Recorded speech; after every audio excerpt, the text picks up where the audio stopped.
is about a topic we return to every few years about what's going on with early career researchers. I was particularly interested in Anthony presenting his and his organization's research in this area because like a lot of people doing work in this area, Anthony has longitudinal data. And I think that can tell us a lot just by being a change from year to year. There's still more data coming in. Yeah. So this is not the final analysis. But thank you very much, Anthony, for making it over. John, what time can I finish? 10:30? I just wanted to check. I think it's, yes, 10:30. That's correct. Okay. Yes. Yes, at 10:30, and then we have a few minutes for questions. Okay, good. Nice to see you all again. I put my email there very noticeably because I'm very aware that what I tell you will be less than perfect, and also not clear at every point. But I want to say that don't hesitate to email me. Okay. Now this is a list of where you can get information from. What we do, we put up on our site, illegally sometimes, almost everything we publish, and it sits there on our site so you can get hold of it. I will say no more than that. I don't put it up. That's all I can say. And I mentioned 2 or 3 other sites. Bearing in mind that we've been working on what researchers do for many years. 2002 we started. Now this is illegible perhaps. Okay, this is the foundation.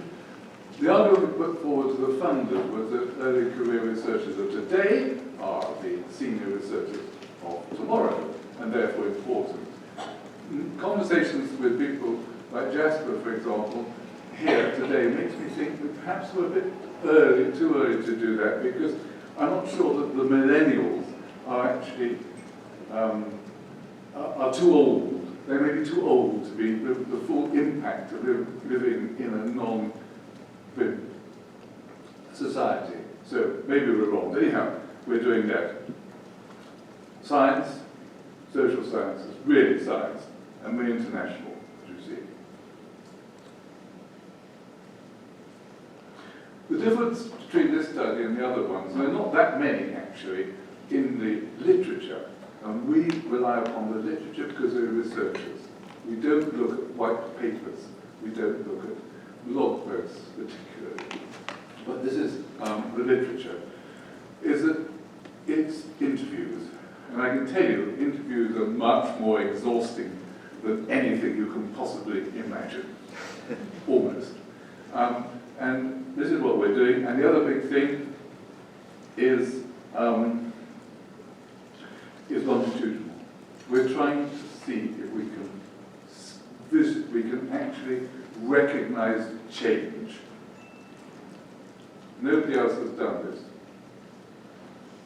Okay, a lot of stuff here about the methodology. We came across the questions we have used came out of the Publishing Research Consortium, their ideas, our ideas, focus groups, and they've changed slightly over the 3 years, but not enough to make the years not match up. We've added a few. And we had difficulty getting the sample together. I won't bore on about this because it's down here.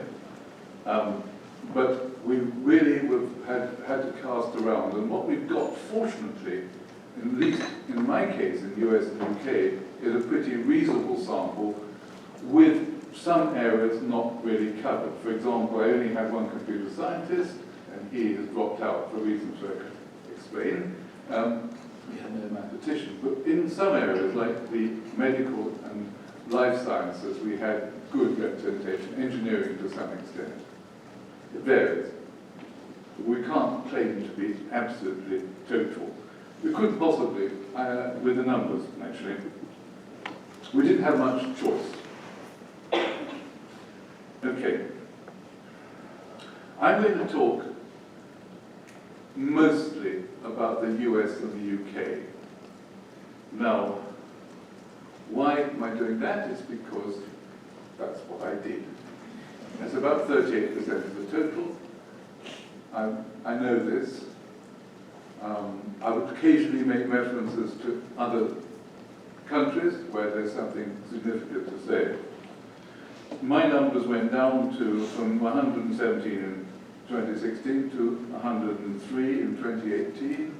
All clear reasons, I won't bore you with them now, but anyhow, about 38% of the total.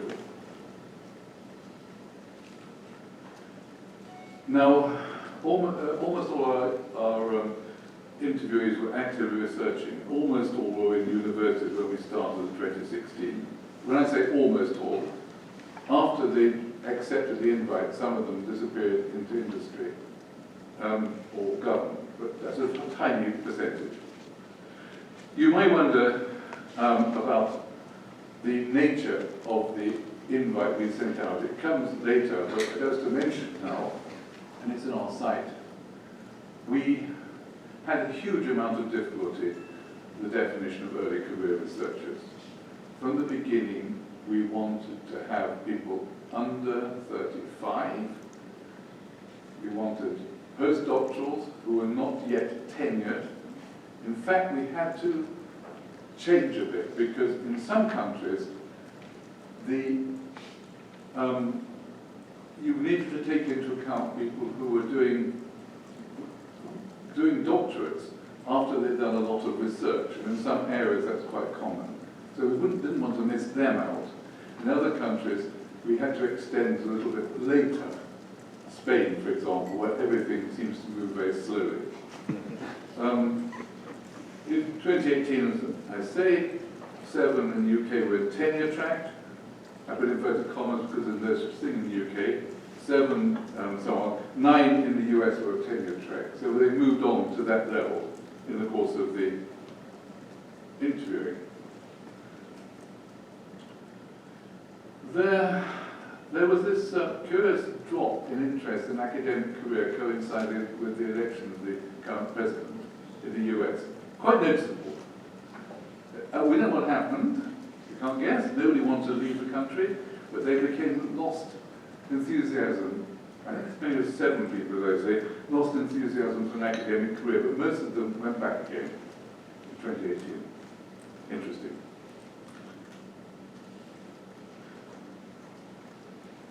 We know a lot obviously about the interviewees.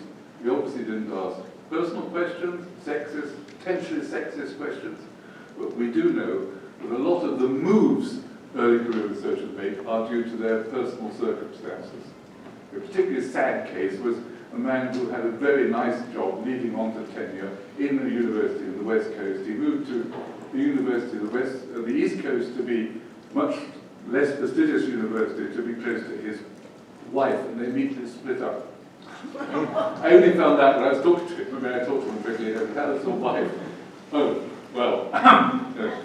So that was because he'd introduced the concept of the wife, you see. I wouldn't have mentioned otherwise. Now, there's one thing, they moved. Some have moved into universities, into government or industry, having said they were looking for an academic career. And there were people who found the discipline different. They said, well, I talked to one who said to me, look, I know exactly what I'm doing in this pharma company. I'm trying to create drugs. You know, I know it. It's all goal-oriented. Whereas in academic life, she had been at, I think I could say this name, Harvard, and happy apparently, but she just didn't felt she was not clear what she was doing, the usefulness of it. Okay. There's a lot of baggage, and you have to remember, with all these people, there's a huge baggage going back to their masters, or perhaps even earlier.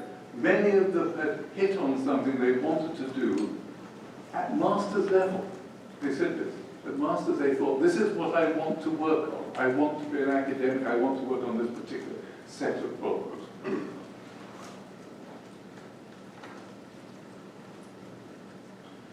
I just moved to two. Okay. Now, I move on to some of the detail.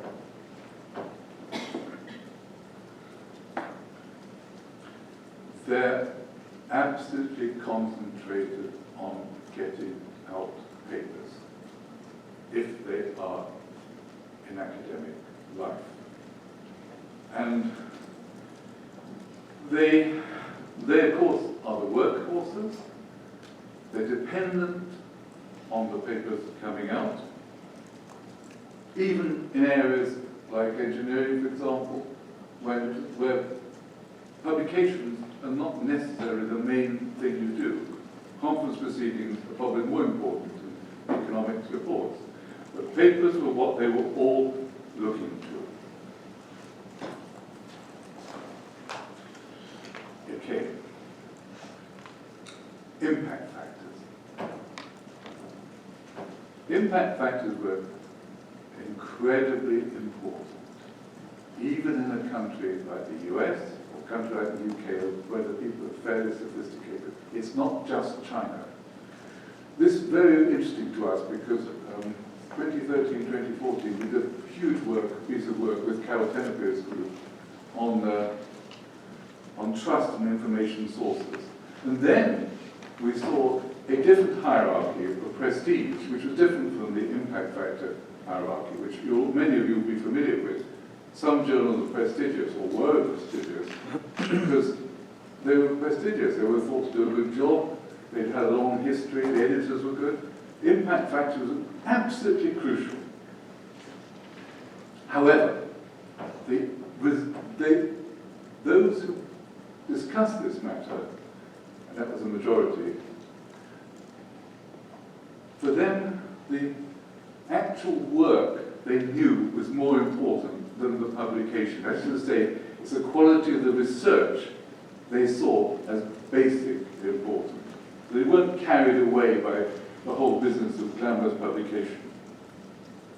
Open access, and we'll come back to this, was not, as other surveys have shown, an important factor in deciding which journal to submit to. And they didn't go in for slicing and dicing, but nobody does very much. I mean, there's if you look at the STM report, which I'm busy revising, and I'm here, there's no evidence, very little evidence of salami slicing. They will mostly want to do substantial pieces of work, not lots and lots of papers.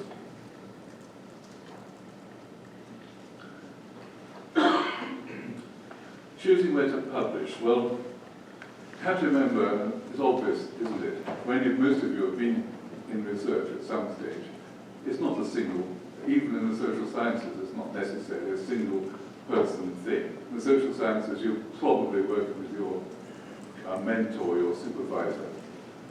In most of science, you're working with groups. And group decisions are important. They felt they were consulted properly, and as they got more senior, they became more happy about that. The great majority of them, interestingly, were happy about their mentoring. Mentoring was a big factor in all their lives, even when they were in tenure track, and they were happy. The great majority were happy. It weren't the discontented group, which one thinks of. Author order in 2016 was quite a matter of worry to them. But by 2018, the same people who seem to have somehow got into a position where they were properly recognized, even if they weren't sure about it earlier. It's one of the changes. Discovery and access. I looked at the Ithaca results here, and this is rather different. Google Scholar, and to a lesser extent Google, were undoubtedly the main source of discovery. They went to Google. They went to Google Scholar. In the appropriate disciplines, PubMed, of course, was an alternative, or as well, depending on exactly what you're looking for. And where did they find content? This is something we didn't get out of them well in 2016, 2017, so we made much more effort in 2018. The library. The majority of them, this has great implications to the nature, indicate the nature of the sample. Most of them found what they wanted in the library.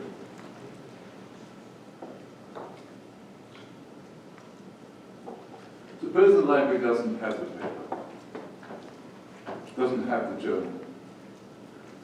Much to my absolute surprise, a lot of them, a number of them, sorry, not a lot, a percentage of those who did not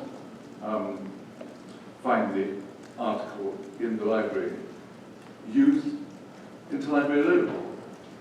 Many of you, from the older people here, will think of Interlibrary Loan completely useless and takes years and years. Apparently it's got much better, that's all I can say. As they say, oh no, it's very good, it comes the next day or something. They got it from friends, of course, as well. Not many, none of the, I said here, one regular, one occasional in each country went to sign out. This is out of 40 or something. Interesting, isn't it? But in some countries, like France, which is always difficult, and I'll come back to this one, they all went to sign out. ResearchGate is different because ResearchGate is regarded as highly respectable now, actually. I'm sorry to say that, people. It's Jack's to them, yes. Well, it's regarded as pretty respectable. Peer review. Central. There's nobody queried the idea that peer review was absolutely crucial. Quite a lot of them have done peer review, probably not in their own name, but they did. What happens is you get lent on to do review things, and of course I did this actually. I get lent on to do peer review. And I'm an early career researcher actually,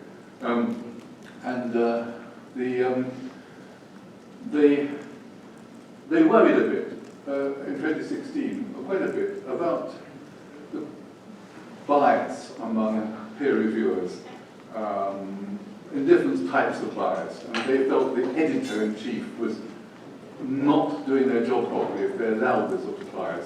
But oddly enough, by 2018, the same people were much less worried. They seemed to become more confident that people weren't out to get them, and so forth. They liked the idea of double blind, even in areas where they were used to single blind. Open peer review, wonderful idea, worrying. Not many did it. Open access, good. Very good. Because of the access and visibility. But, bad, you have to pay. Paying was absolutely, nobody should have to pay to publish a paper. Very large proportion of them felt this. Resentment. Green, hardly figured. Open science. I'm very into open science. None of them heard of it. Well, perhaps 3 or 4 out of 40. You mentioned open data. Yeah, it's a different matter. But open science in general, no. Didn't know about it.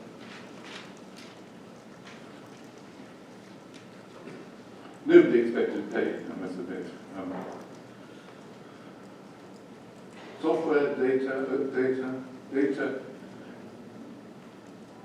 They were keen on supplementary materials. I was surprised quite how many put stuff in supplementary materials. They really were there was a preferred route. They loved the idea of sharing, but in many cases they didn't. They didn't because they wanted to hold on to the stuff longer in order to get more paper out of it, and in many cases there were areas where it wasn't easy to share because of the nature of the data. Reproducibility. This was something that really interested them. They thought a lot about reproducibility. It was one of those relatively small number of areas where they really came alive, you know? And they saw writing very, very keen on making the methodology section absolutely as clear as and as lengthy as possible. They liked journals that gave them the space. But they didn't think much about, they didn't talk about open lab notebooks, for example, all those other open possibilities within the research cycle, which are coming out more and more. Character writing. Social media. Oh dear, yes. Yeah, just if you were keen on open access, it didn't mean you use social media instead. It's just something that you might think is a sort of continuum of where some of the keenest open access people hardly touch social media. In the US and UK, there was no increase in the use of social media. To quite a large number, although they use social media, it was to some extent noise. Interestingly enough, Twitter seemed to come and go. Some years people were using Twitter a lot, the next years they were dependent on what other people in their field were doing, I suspect. And they didn't feel they were doing anything particularly new. Email still tops. Much to my surprise, LinkedIn was used a lot for a profile. And we come back to social. ResearchGate is big, and it's not so much for, it's hardly at all for collaboration. You don't look for collaborators on ResearchGate, in spite of what this is what ResearchGate was originally for. But they want to see what other people are doing, and they look at their sites. And they put not as all their publications on the sites, and not all illegally. Q&A, they do probably less as they get older and more embedded in the networks inside their universities. They probably use the Q&A factor facility less. I don't know if you know there is this Q&A thing, which some of the people look at a lot, but they do it less. Collaboration in general. They believe in sharing. They believe in collaboration. There's a huge network of people they know. Throughout their career, they're adding people, through conferences mainly.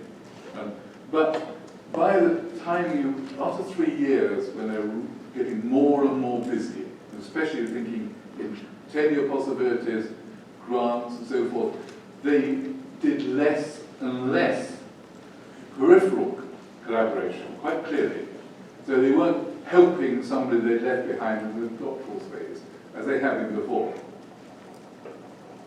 Collaboration was within the group and associated groups, and people similarly.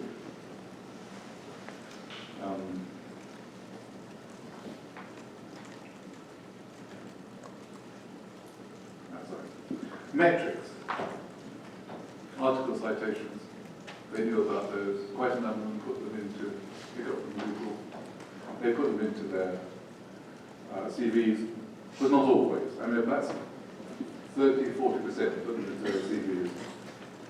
Downloads, not in the slightest bit interested. Alt metrics, almost none of them were interested in alt metrics. Other countries, perhaps, but not the UK and the US. Incidentally, the UK and the US are very much in tandem, hardly surprising in a way.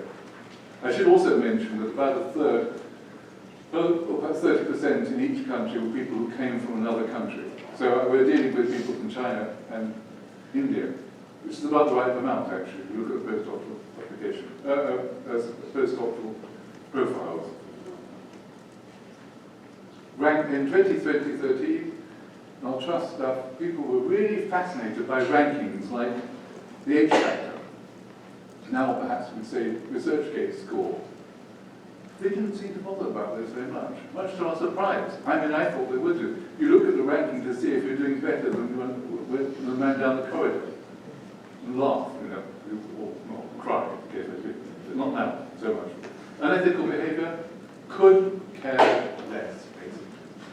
We did probe, I probed quite a bit on this, because in other countries, unethical behavior was a big thing. It was seen as the sort of thing you get when you have a broken system and so forth. They really weren't interested. I really had to press them to answer the questions. We've heard about it, we don't know people.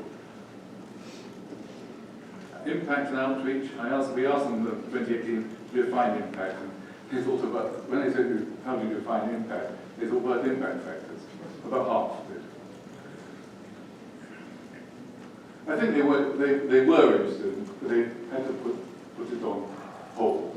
The whole business of reaching other countries, reaching clinicians, whoever it might be, the general public. We discussed this a lot, but they hadn't got time to do this. They didn't think it was their job, primarily. Now, I'm looking at the time, I'm late.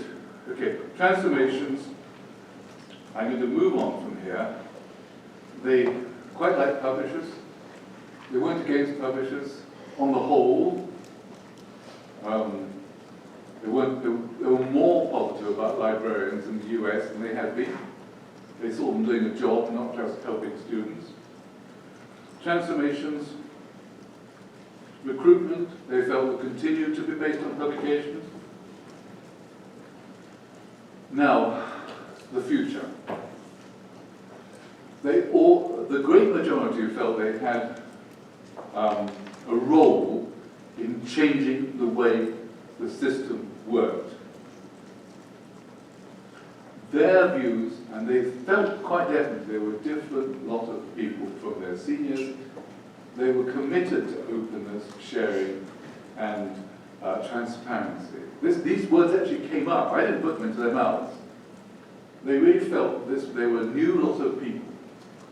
But they didn't know what to do about it. And didn't also, the great majority of them didn't know what sort of structures they wanted. They didn't go on, they didn't know about what the sort of things we talk about all the time.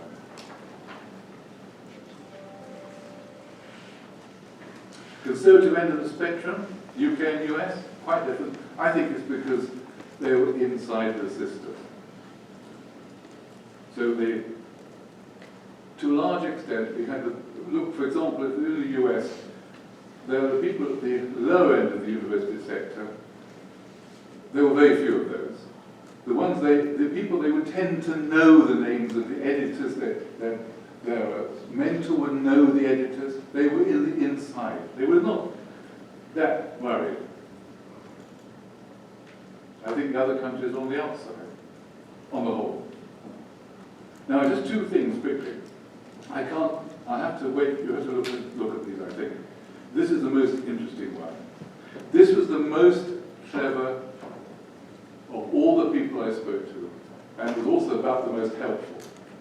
When I did after the interviews were done, I'd do a transcript, all written out carefully. I would then send it to them to comment and make sure it's okay. They always said yes, incidentally. But I also asked further questions, but I wasn't sure what they really meant. This woman was absolutely wonderful. So this is how I can see that I don't want to be through, but you can see how she sees the situation of being a dedicated, open person, forging a career. She was only 30. Her husband was in her lab. Her 9-year-old son was in the lab picture. Her dog was there, I think, you know. And she just saw herself doing very well, moving fast, but still another 6, 7, 8, 9, 10 years before she fully attained. Then she felt she could do something. And meanwhile, she did what she could. And here's a different sort of person who I won't speak out because it'd be too late. But he's a chemist, and his views were about how you change the way in which publishing works. From short, long papers, using databases and so forth. Now, these people weren't typical, but I think they were typical in the sense they were people who could articulate what a number of the others wanted. Oh, that's beginning again, isn't it? Okay, thank you very much. It's time for me to stop.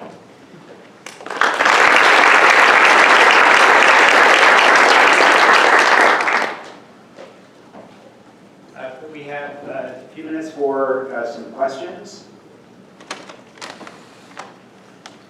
Crispin? Not so much a question as an observation. In a different context that I can explain to you offline, we looked deeply at early career researchers and the trajectories and skill sets that they thought they needed to develop. Where are you from, sorry? The American Society of Plant Biologists. Oh yes. And specifically around communication and outreach, the group that we spoke with felt very strongly and were deeply committed to the importance of placing the research that they were doing in a larger social context. So just an observation, a different group and a different methodology with a different answer. That's very interesting. I felt, and I haven't, look, I should have said at the beginning, which I forgot, I haven't done the coding for 2018 yet. So that's absolutely crucial because you can get all sorts of ideas of what people have been saying without unless you count. Okay, that's information. However, my impression is that because many of these people at a stage believe that the ECRs want to reshape the system. My question is, but will they reshape the system as they rise? Can you see whether will they have the capability, the motivation, or will they essentially say, well, that system was successful in getting me to rise, therefore I will. In some of the other countries, other than the US and the UK, I would say they were definitely aiming for reshaping, like China, for example. However, I think, look, I would divide researchers at this sort of level into two categories. One's the ones who are going to get somewhere, the other ones not going to get anywhere, or they may get into a job in industry or the government where they're just doing what they're told, basically. So the creative ones. Now, what about the creative ones? They're the ones that are going to move forward knowledge, okay? And fortunately, we had, I would say, I had more of those than the others have done. I think the thing I've just shown on the slide, that woman is not going to give up, okay? And I think it's a probability to me that they will start looking for change when they have a head in the group, and they have, well, they are already heading the group, some of them are, but when they got into positions where they don't have to worry about tenure. I think, yes, I think there will be a positive change. What we don't know, they don't know, is what the change will result in. Sure. Consequences are always hard for us to predict. So we're out of time and need to move on to our short break. But one of the things I would like to talk to you more about, perhaps over some break or just email, is whether the ECRs will need something different from the types of publishers in this room and their editorial functions to see themselves as successful. So let's think about it. Let's take that up. So we're going to go on a short break. This break is only 15 minutes long, and it's immediately followed by 2 breakout sessions. And